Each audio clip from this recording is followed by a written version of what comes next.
अस्सलामुअलैकुम जी जनाब, की हाल चाल है? ठीक ठाक हो? मैं तेरा दोस्त फैसल सुनाओ, सब ठीक है? उम्मीद है सब ठीक होणगे। तो मैं तुहानू दिखाना अज जबेल दे विच काफ़ी धुंध आ, सर्दी की इब्तदा हो चुकी आ।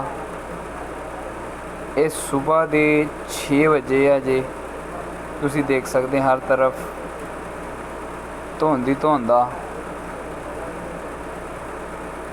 20 तो 25 मीटर तो बाद बंदा नज़र नहीं आता। ठीक हो गया, देखो हर तरफ धुंध ही धुंध नज़र आ रही है। मैं तुहानू अगे बिल्डिंग एरिया दिखाना, उधर थोड़ी धुंध घट है। ए देखो इधर थोड़ी बिल्डिंग आ जांदियां, इधर थोड़ी जी धुंध घट है। यह खुला एरिया, इधर धुंध बहुत ज़्यादा है। गड्डियाँ बिल्कुल स्लो जा रही, स्पीड बहुत कम है। तो सेफ्टी तो तुहानू पता सऊदी अरब दे विच ते बहुत ज़्यादा सेफ्टी की जाती, और अज तो इंतहाई स्लो स्पीड ते गड्डियाँ चल रही। आओ मैं तुहानू अगे लैके जाना, दिखाना कि किस हिसाब नाल। देखो यह गड्डी आ रही बिल्कुल स्लो आ रही, क्योंकि धुंध बहुत ज़्यादा है। अगे चलते हैं जी, अगे जा रहा जी होटल नू एरिया जा रहा। सड़क देख लो काफ़ी गंदियाँ, लेबर तैयार है जी। सुबह आवाम ड्यूटी ते जाने वास्ते तैयार आ, क्योंकि सुबह के 6 बजे ने।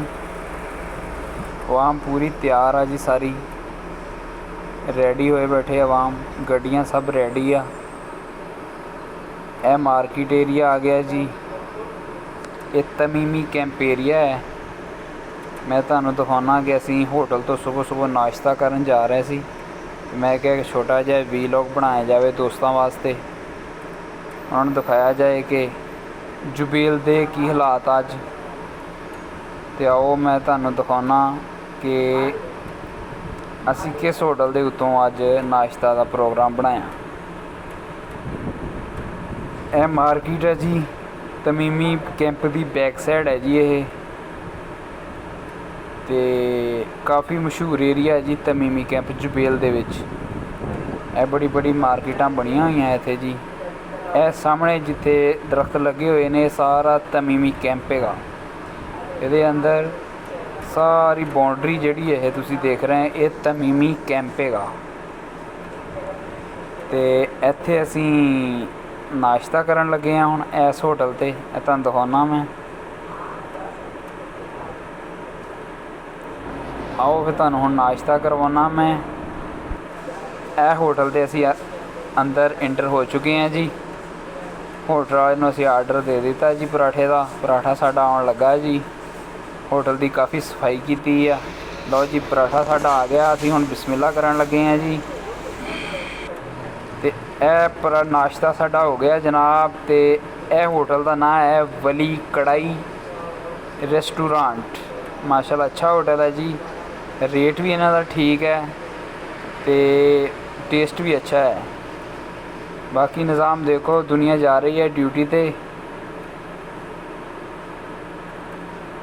यह तमीमी कैंप के सामने होटल है जी। ये एक बार फिर तुहानू वीडियो दिखाने, वली कढ़ाई रेस्टोरेंट।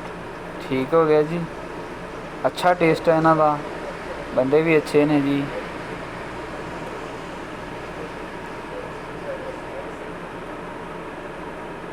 तो असी हुण गड्डी का इत्थे इंतज़ार कर रहे हैं। गड्डी साडी आएगी तो असी इंशाअल्लाह अपनी ड्यूटी ते जा रहे हैं। हुण गड्डी मेरी आ गई है। लो जी असी हुण ड्यूटी ते जा रहे हैं। तो तकरीबन 10 मिनट का साडा रस्ता है। तो इंशाअल्लाह असी अपना वीलॉग ख़त्म करांगे।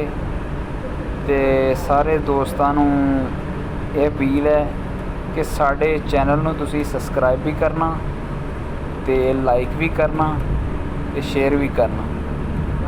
ठीक हो गया। तो साढ़े रह गया जनाब 10 मिनट का सफ़र रह गया। असी 10 ਮਿੰਟਾਂ ਤੱਕ ਆਪਣੀ ਮੰਜ਼ਿਲ ਤੇ ਪਹੁੰਚ ਜਾਵਾਂਗੇ। ਤੇ ਦੇਖ ਸਕਦੇ ਹੋ ਤੁਸੀਂ ਰੋਡ ਕਾफ़ी खुले रोड है जी जबेल दे। काफ़ी माहौल बनाया होया इन्होंने साइडों ते दरखत लाए हुए आ। ते तमाम दोस्तों नूं ये रिक्वेस्ट है कि साडा चैनल तुसी लाजमी सबसक्राइब करना। इंशाअल्लाह ये छोटे छोटे वीलॉग बनते रहणगे। अल्लाह हाफिज़।